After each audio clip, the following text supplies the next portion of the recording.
To the Real Estate Investing Club. Hope you guys are having a great week, great day, great month, wherever you are and whatever day it is for you. It is Friday on the podcast, so we're bringing that good Friday energy to you. And I've said this for the past 3 episodes because it has been the same day for us, but it is still sunny here in Seattle. So we're bringing that good Seattle sun to you guys. The good energy that comes with the Seattle sun. I'm telling you, in this area, when it's sunny during the winter, the entire world lights up. It's absolutely fantastic. So it's a good day for a second reason, though, because we have Eddie Speed with us on the show from noteschool.com. Eddie has over 40 years of experience in real estate, and he has done over 50,000 notes, which is a huge number. So this guy has the experience, has the wisdom if you guys are interested in investing in notes. Eddie, thanks for hopping on the show. How are you? I'm doing well, doing well. Awesome. I told you before we got on here, we always like to start with stories. We like to hear how people got to where they are. You have a long story, 40 years in real estate. I'm sure you've seen the ups and downs, lefts, rights, all the things that can happen. So why don't you take us back to the beginning of your story in real estate and tell us how you got here? Well, a lot of you guys got into the market because you really were doing something else, and you studied real estate, and that led you to one thing or another. I really just sort of stumbled into the business because I was 20 years old, right? I didn't know anything. Like, I wasn't like this wasn't some big scientific research. I just met a guy who later became my father-in-law. And this was in the 80s when interest rates were really high and inflation was really high. And notes do good when a lot of other things in real estate and banking don't do so good. And that's when I was introduced to the business. And, I didn't have a lot of money or knowledge, but I had shoe leather. And so he put me in the path of, as a beginner, going out there and chasing deals that he could figure out how to put some magic on. And that's kind of how I got started. All right. I love it. And whenever anybody mentions that they grew up in a family in real estate, it's always, sounds like a great way to get started, because when you're surrounded by people who are in the business and it just kind of comes second nature. I mean, you've seen it done from your young age up to your adulthood. It just kind of seeps into who you are, and it becomes second nature. So you got into it that way, which is awesome. So you said your dad was investing in notes? Father-in-law. Father-in-law. My father-in-law introduced me to the business. Okay. I later did get my dad involved in the business at 68 years old, and he probably told me 1,000 times, if not 10,000 times, before he passed away in his mid-80s, it's the best thing he'd ever done. He had been in real estate. He had been involved in real estate brokerage and stuff like that. So he was not like completely unfamiliar with real estate. But as you and I know, a lot of times people, real estate's such a wide band, and the things you can do in real estate are so wide that you wouldn't necessarily know a whole lot about notes until you kind of, went down that path a little bit. Yeah. Yeah. So why don't we start there? Not a lot of people know that, when they think about real estate, when they think about getting involved in real estate, they think about buying a single family house. That's where people's minds go to. Next level up, they might thinking about buying an apartment complex, maybe a commercial property, but rarely do people think of investing in notes as an activity that you can do in real estate. So tell us about note investing. What is it, and how is it different or how does it operate within real estate? Well, most everybody I would assume that's a listener understands what a note is, because you've been to a title company and you've signed a note. When you bought a piece of property, you signed a note. And I'm going to jump in there real quick, because the nomenclature that most people understand is a loan, right? A mortgage. Mm-hmm. Okay. So keep going. And so that note says the amount that you owe plus interest. It says it's probably due on the first of every month. And it says the amount that's due, and it's payable over a period of time, and it's secured by a piece of real estate. So then you sign another document that's made secured by the real estate. That could be a deed of trust. That could be a mortgage, depending on what state you're in. Okay. So this is being the bank, and this is focusing on getting payments because you're the bank versus being the landlord. And So everything we understand in real estate has its cycle, right? I mean, there's nothing that's good for 20 straight years. Investing in apartments is not good for 20 straight years. Investing in rent houses is not good. Like there's nothing that you could name in real estate that it's always good. And so then you look at different market cycles and you say, what's good in certain market timing? And today, notes have popped up that a lot of people are starting to realize, wait a minute, it's way better to be the bank right now than it is other things. And that really, because the reason that is true is because of inflation. Because what happened when we started seeing inflation related to real estate investments is the expenses jumped up way higher than the rents jumped up. And in that kind of market condition, people started realizing, wait a minute, I can be the bank and make 8 or 10% interest, and I can be a landlord on a rent house and make 4% interest. Like that didn't make good sense. And I don't have to have the headaches of the other things. And so that's kind of why that's the trajectory that the market has been on. Okay, makes sense. Yeah, note investing. So give us the nuts and bolts of what it is. As if you were building a business as a note investor, what are the activities that you do? So you are simply doing exactly what a bank does. You step into the bank seat. Notes are saleable. Most everybody on this call has gotten a letter in the mail at a time, and it said your loan's been sold. You used to pay First National Bank, and now you're going to go pay somebody else. So I remember buying and selling. When I bought one of my ahead. first houses, like this is a house that I was living in. I think it was like within a week that I got that letter. It was like I bought the Yeah. house literally like 4 days later. I got a letter in the mail that was like, it's been sold. And so yeah, I just wanted to put that in there because it is crazy how quickly these things sell. But anyways, keep going. So it's very common that this happens. And the thing is that most people would quickly say is, I just didn't know an individual could do this. I knew banks did it. I knew insurance companies did it. I just didn't know an individual can do it. And the answer is, that you can own a note just like the First National Bank. And so all of a sudden, showing people that possibility and the fact that I have the aggravation of a bank, not the aggravation of a landlord, like that's pretty enlightening to a lot of people, right? So they don't. So and the cool thing I think about being the bank is you just think about where you fit in the real estate cycle. You're the guy that gets paid first. Think about it in terms of the landlord nets whatever he nets after everybody else gets paid. But the bank's way first in line that says we get paid at the first of every month and we know what we're going to get paid. It's not what's left over. It's very defined as to what you get. And so when you look at it from that perspective, a lot of people go like, yeah, okay, I think I would like to be the bank. And so banks, they usually find their notes because they have lent this money out. As the note investor, you aren't really lending the money. You are actively going out there and purchasing the note itself.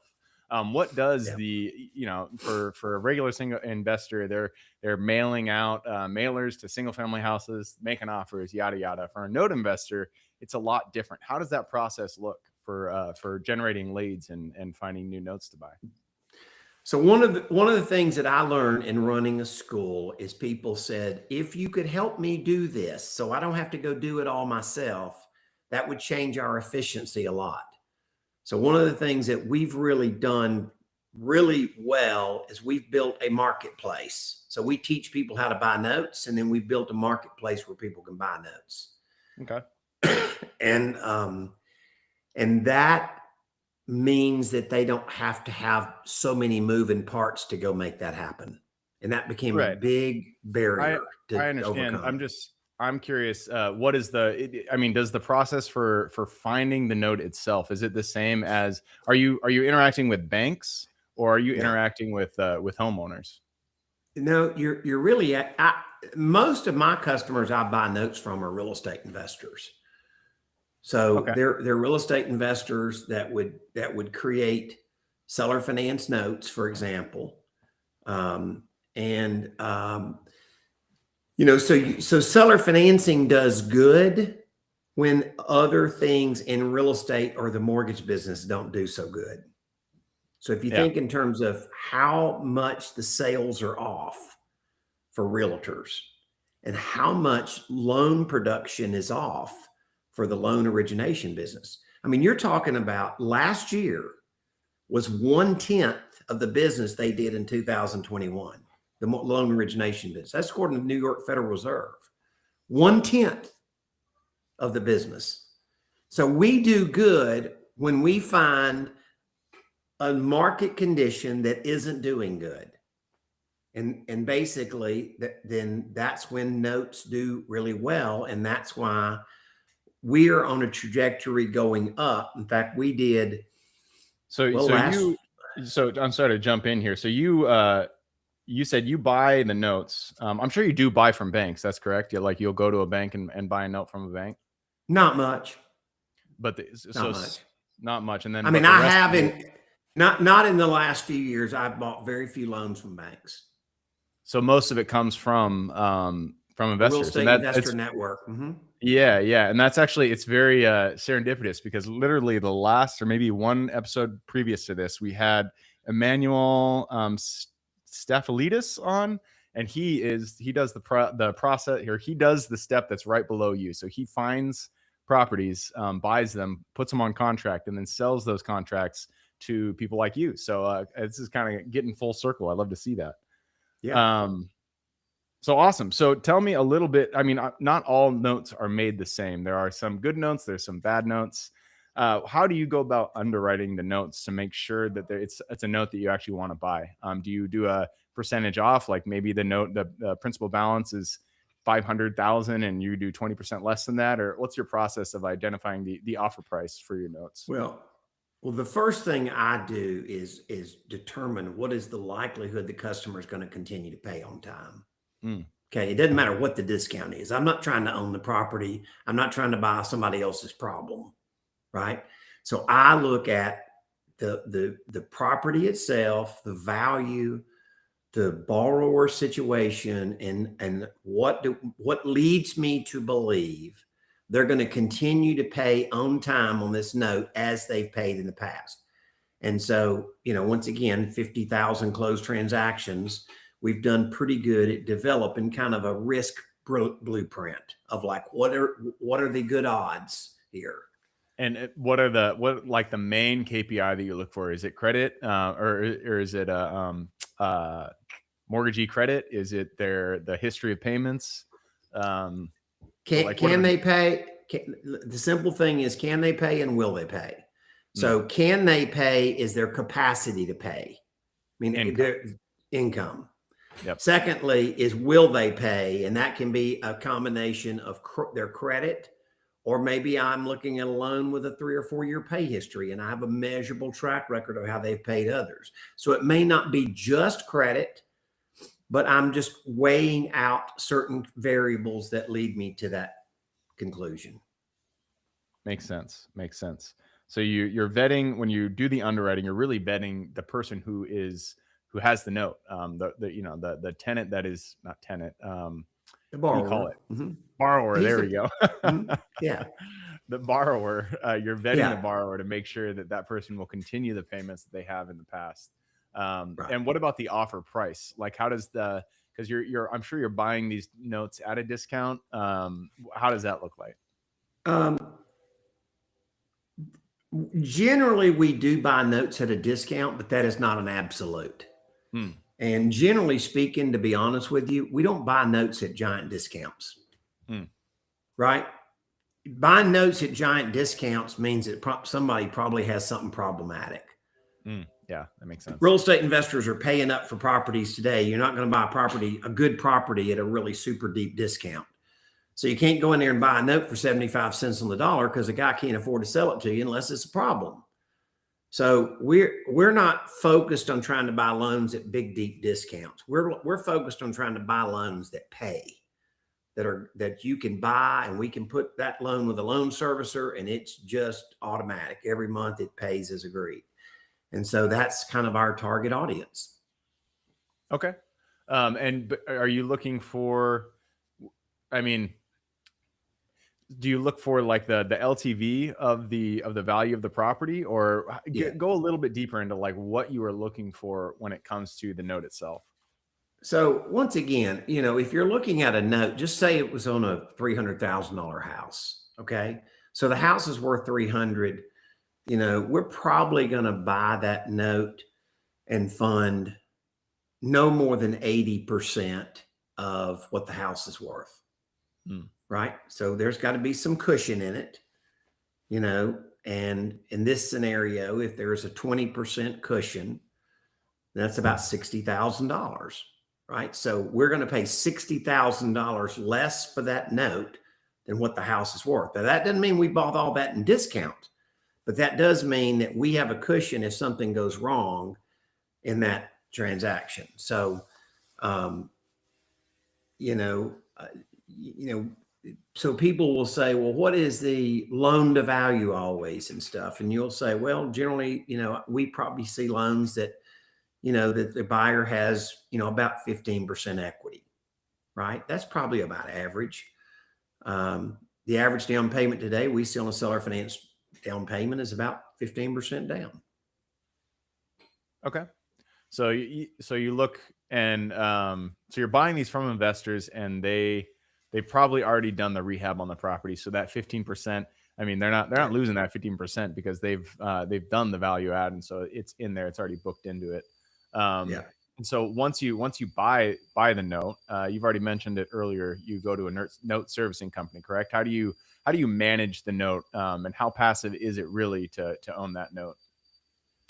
If you have it with a loan servicer, it is going to be fairly passive.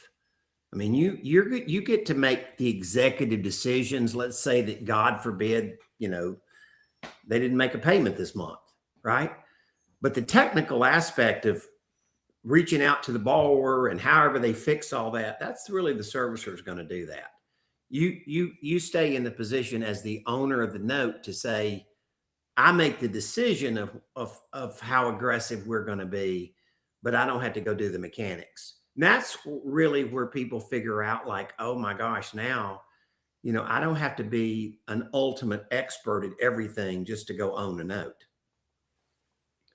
And so what is a typical return like for note investing? I mean, interest rates right now, actually, I don't know, probably in the mid sixes for for residential. Yeah, but that's not for all residential mortgages. That's the best loans you can get. That's a Fannie Mae loan. That's an FHA loan. That's the best loans. 40% of loans today are not agency loans. And they're at higher. Wow, that's higher than I thought. That's crazy. I know. And they're at higher rates than people think. So the average yield that our investors get is probably about 10%. It may be 9.5, it may be 11, but it's about 10%. So it's a lot better income on a note today with a lot less trouble than it is to own a typical rent house. Yeah, absolutely. Because then you don't have to deal with toilets and sinks. And rent houses aren't making 10%. That's true. Cap rates are definitely not at 10%. So when somebody joins note school and they're buying their first note, what is it that you tell them? Like, how do you instruct them to make their good first purchase decision when it comes to notes? Well, that's the whole reason we built a school. We built a school to go down like a decision tree process, right? And we show them we wouldn't buy this one, we would buy this one. We wouldn't buy this one, we would buy this one. And that's the most accelerated way for people, in real stories and real deals. That's the most accelerated way for people to get a quick sense of, okay, this is an acceptable risk. This isn't a risk that I should take. And it's all based on what I said. Like, I don't buy notes on junky collateral. Like, I'm out. You got notes on in a junky collateral. I don't care if it's land. I don't care if it's a house. You don't call us because I've been doing it too long. I'm too seasoned, and I know that that borrower will have more likely a problem paying me in the future because the property is not fulfilling his needs.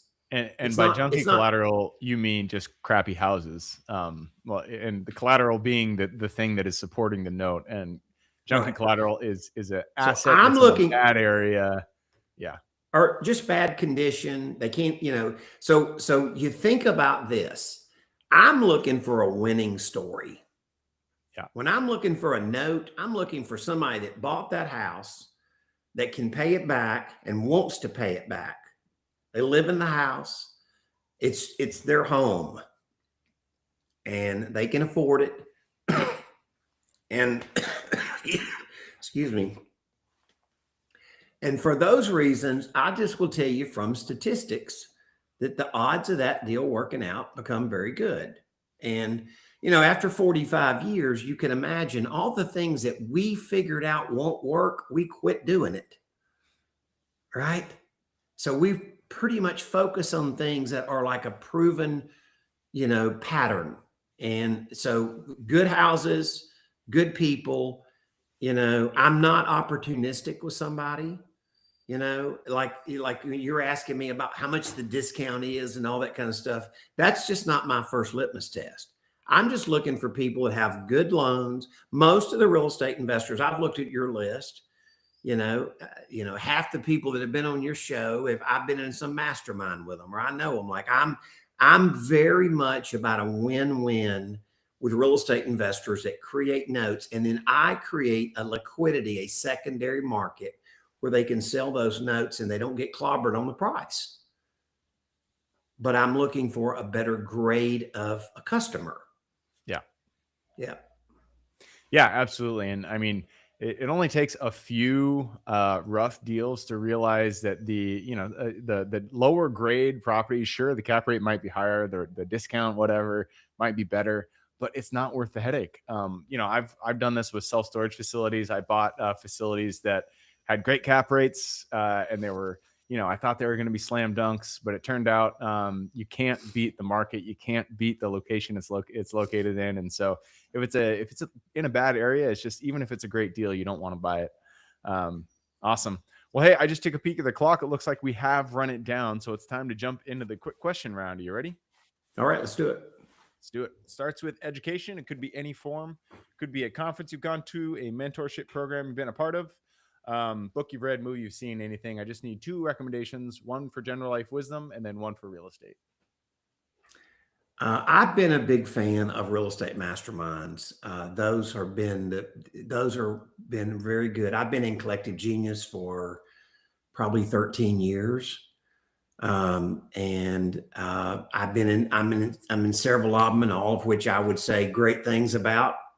Boardroom, Kent Clothier's Boardroom is another one. But I would say that there's a mastermind for people that are active in the business, not necessarily passive investors, but people that are active. There'll be an appropriate mastermind out there that is the right group for your audience.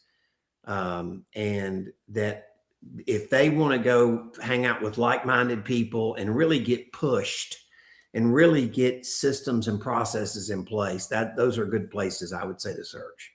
Absolutely. Yeah, we echo that across so many episodes. The importance of mentorships, masterminds, being around people who are at your level or a step above you. So you can just you grow so much faster when you are surrounded by people who are doing what you do and who want to achieve what you are trying to achieve. And so, yeah, I love that you recommended that. You said 2 of them right there, Collective Genius, and I think you said Boardroom. Is there one in particular that people who have no idea which mastermind to join? Is there one in particular that you could? No, I think I mean, they're they're very similar in some ways, and they're very different. So it's a different leadership, different kind of little bit of different cultures, and but both of which I would say you won't make a mistake in either one of those. And so they're going to be, and like I said, I've looked through some of the people who've been on your show, and a lot of people I know from one or both of those masterminds. So it's once again, find your spot, right? I'm there for one reason in those masterminds. I am a seller finance guy, right? I'm known very much across the country as that guy.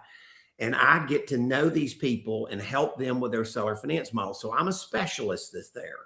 Yeah. Like I'm not a generalist that's there, but for somebody in your audience that's looking for their way, then they'll find that. That's what I said. If you're looking for something, it is hard to know what to do in your business when things change, when you don't have knowledgeable people you can bounce things off of.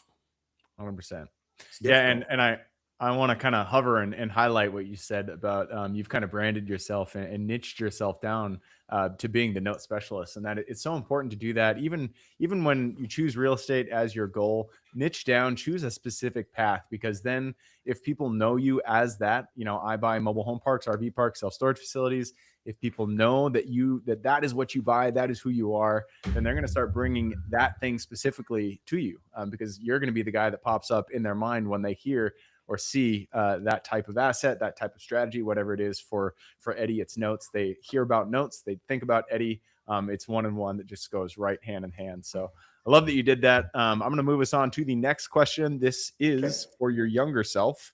Let's go back to the Eddie. I think you said 40 years ago. Go back to that version of him who is just getting started out. Go to him, look him in the eye, give him one piece of advice moving forward. Focus. Just the one thing I would say is that there's a lot of shiny objects, but if you find something that's good and it works and you focus on it, it will be good to you a long time in the future.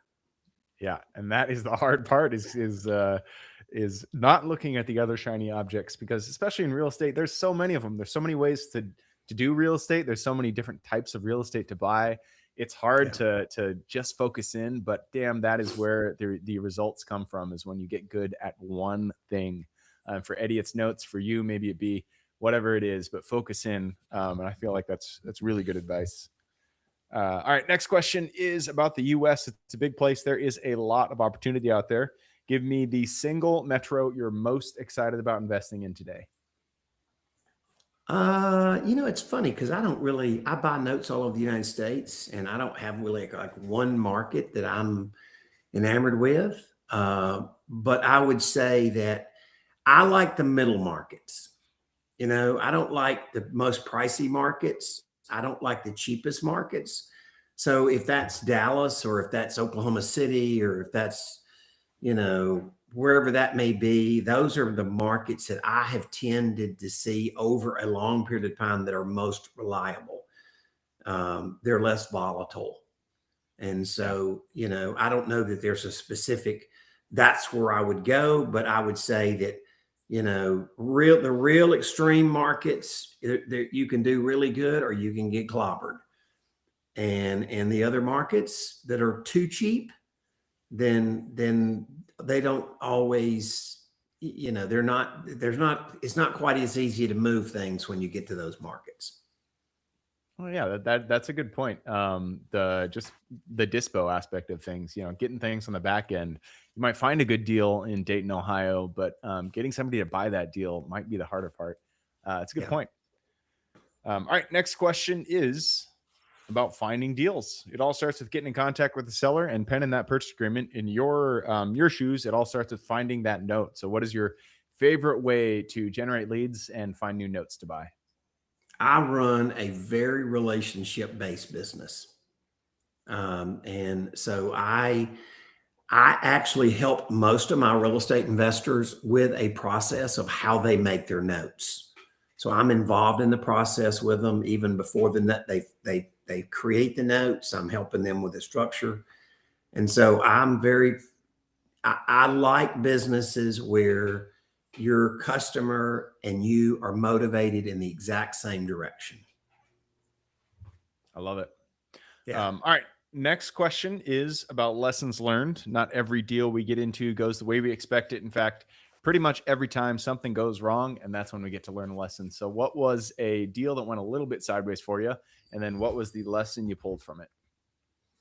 I would say my pattern over the years is if the one thing that's probably been the most costly is not having the right level of accounting. And accounting is the biggest. People talk about scale and I'm going to do this and I'm going to do that. And the thing that many times they leave behind is they have a substandard accounting system.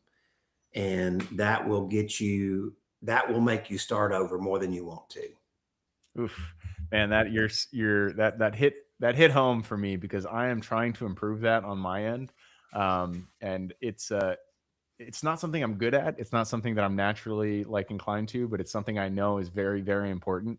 And so Yeah. trying to improve that process myself. And it's good to hear it from somebody with so much experience, how important accounting is.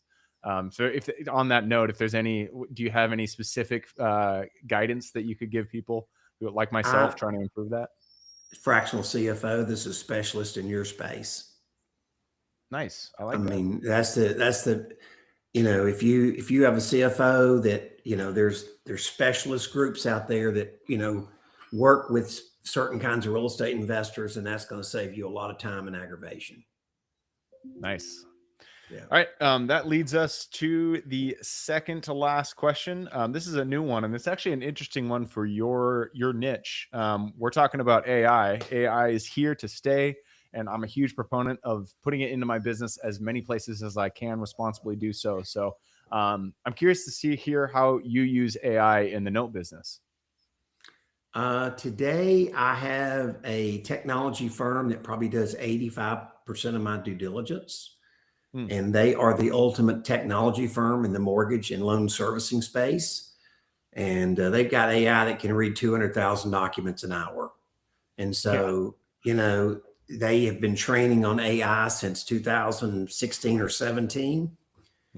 And so, so it is a huge part of our business, and the efficiency of it is pretty crazy. In fact, we are currently working on a project with them that we will be selling these loans on blockchain pretty soon. Interesting. Huh. Yes, sir. I'd be curious to hear how that's rolled out. We've had a few guys doing syndications on the blockchain, which is unique, and I love the idea about it. But I'm curious how yours works once you get it done. I think people will figure out that mortgages work a lot better than other real estate investments. Oh, on the blockchain. Yeah, because you don't have the hot water heater that goes out or the roof that goes out, and all of a sudden you're like, okay, well, how do I not mail you a check right now?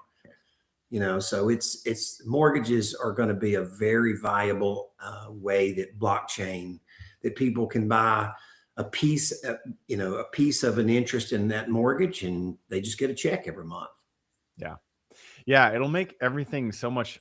I'm very excited for how just real estate as a whole, the transaction part of it is going to change in the future, because I feel like it's going to get a lot more seamless. And so I'm excited for it. Yeah. All right. That leads us to the very last question. This is for the listeners. You've given us a lot to think about. I'm sure people want to reach out, get in contact with you. This is a two-parter. Where can they find you? And then what can they expect when they reach out? Well, I would say two things. We have a really good podcast too called Note School TV. So it's on YouTube, and it's just Note School TV. And it has a lot of practical stories about people that we've helped, go from that, get started, and how do you buy your first note? How do you buy your first 10? How does that work? And the second thing is we've got a really solid website, noteschool.com, where we can kind of guide people down the path and say, how do you diversify into notes? Because a lot of people right now are looking at that thinking, if I can earn more income, less aggravation, that would be very interesting to learn how to do. Nice. I love it. I will put that link in the show notes. So if you guys want to reach out, all you got to do is click the little more in the description. It'll pull down that full description, and in there you can find Eddie's links. All right, man. That wraps it up. Thank you very much for hopping on the show. Thank you. Great time. Thank you. Absolutely. For everybody who's with us today, thank you guys for showing up. You are the reason we do this. So if you guys have any questions, reach out to me, Gabe, at therealestateinvestingclub.com. If you guys want to support the show, just leave us a review, a comment, anything like that. Other than that, I hope you guys have a great week. Keep rocking real estate, and I look forward to seeing you